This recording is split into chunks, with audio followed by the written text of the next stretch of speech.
Assalamualaikum warahmatullahi wabarakatuh. Jadi hari ini saya nak membicarakan mengenai satu topik yang cukup penting mengenai hubungan antara Malaysia dengan Indonesia, itu wujudnya golongan batu api yang melagakan antara Malaysia dengan Indonesia. Perlu diakui memang wujud dalam dua-dua negara ini wujud satu kumpulan yang mana cukup membenci antara satu sama lain. Sedangkan kita ni sebagai sebuah negara Nusantara, sebuah bangsa yang serumpun, seharusnya saling bekerjasama. Sebagaimana pepatah mengatakan, cubit paha kanan, paha kiri pun terasa. Itulah sepatutnya hubungan yang wujud antara kedua-dua buah negara. Tetapi malangnya, ada sebahagian daripada kita tidak suka apabila hubungan antara dua negara ini begitu erat. Contoh yang mudah, dulu pernah berlaku di mana seorang YouTuber Indonesia telah dibash oleh orang-orang Indonesia kerana kebanyakan konten video dia memuji negara Malaysia. Okey, dan perkara sama yang berlaku kepada beberapa YouTuber Malaysia apabila mereka memuji negara Indonesia. Okey, batu-batu api ini akan mengutuk dia. Okey, kerana katanya menjual negara, katanya terlalu memuji negara orang lain, katanya memburukkan negara orang lain. Dan pada saya, mereka ni, batu api ni adalah mereka yang tidak boleh menerima hakikat mengenai kebaikan negara orang lain melebihi negara sendiri. Okey, sepatutnya benda ini tidak boleh berlaku di antara kedua-dua buah negara. Kita perlu menjalin hubungan yang sangat baik sebenarnya. Sebab kita kena akui, negara Indonesia dan negara Malaysia adalah dua buah negara yang baru wujud. Di mana negara Indonesia wujud selepas Indonesia mengisytiharkan kemerdekaan apabila proklamasi kemerdekaan Indonesia oleh Soekarno. Dan begitu juga dengan Malaysia. Negara Malaysia hanya wujud selepas kemerdekaan diisytiharkan pada 31 Ogos 1957. Sebelum wujudnya negara Indonesia dan Malaysia, kita ni sebenarnya bergerak secara bebas. Orang-orang Sumatera berlayar datang ke Semenanjung Tanah Melayu. Orang Tanah Melayu pergi ke Sumatera, pergi ke Pulau Jawa. Begitu juga dengan orang Jawa, orang Sulawesi datang ke Melaka, datang ke Johor dan sebagainya untuk mencari rezeki, mencari suaka politik dan sebagainya. Inilah yang berlaku. Maksudnya, kita ni sebenarnya dipisahkan oleh geografi moden. Sebelum ni hubungan kita adalah sangat baik. Hubungan kita begitu akrab walaupun ada pelbagai kerajaan-kerajaan yang wujud. Contohnya di Sumatera ada kerajaan Asahan, ada kerajaan Sedang, ada kerajaan Palembang dan sebagainya. Dekat Tanah Melayu ada Kedah, ada Johor, ada Reman dan sebagainya. Namun itu hanyalah sebuah negara. Sedangkan rakyat dia bebas untuk pergi ke mana-mana negara yang wujud di Nusantara pada waktu itu. Dan kita kena ingat, kita seharusnya bersatu, bukannya saling mengeji, bukannya saling mengutuk. Okey, dan benda ni saya tengok kerap berlaku apabila berlakunya perlawanan bola sepak antara kedua-dua buah negara. Sepatutnya bola sepak itu menyatukan kita, dua negara serumpun, bukannya memecah belahkan kita. Bukannya menyebabkan berlakunya provokasi murahan, bukannya mengutuk antara satu sama lain. Yang ni seharusnya tidak berlaku. Dan saya memuji YouTuber Indonesia Cak Lonjong, di mana dia datang ke dia masuk ke dalam penyokong Malaysia dan sebagainya. Yang ni harus kita tunjuk, harus kita sebarkan supaya masing-masing kita bersatu. Dan saya sendiri sebenarnya pernah dikecam kerana saya memuji semangat nasionalisme orang Indonesia. Okey, nasionalisme orang Indonesia dalam bahasa, dalam negara itu sendiri, dalam memperjuangkan negara sendiri, NKRI, Indonesia harga mati dan sebagainya.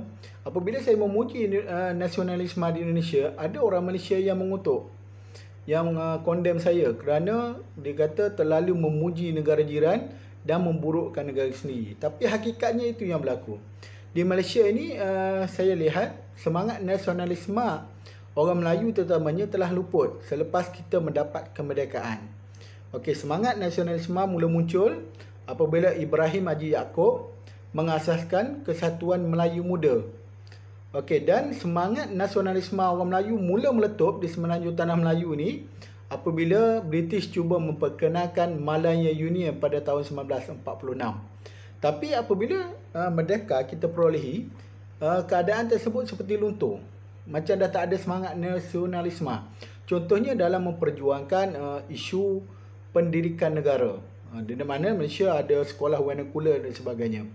Jadi apabila kita bangkitkan bahawa di Indonesia hanya ada satu aliran sekolah di mana aliran kebangsaan dan sebagainya, orang-orang Cina, orang-orang India semua menggunakan bahasa Indonesia, dan keadaan ini menyebabkan saya dikutuk, sedangkan saya menyatakan hal yang betul, di mana orang-orang bukan Melayu di Malaysia lebih suka menggunakan bahasa ibunda masing-masing berbanding dengan Indonesia, di mana orang Cina sama orang Cina, orang India sama orang India di Indonesia menggunakan bahasa Indonesia, dan perkara itu sebenarnya kita boleh tiru.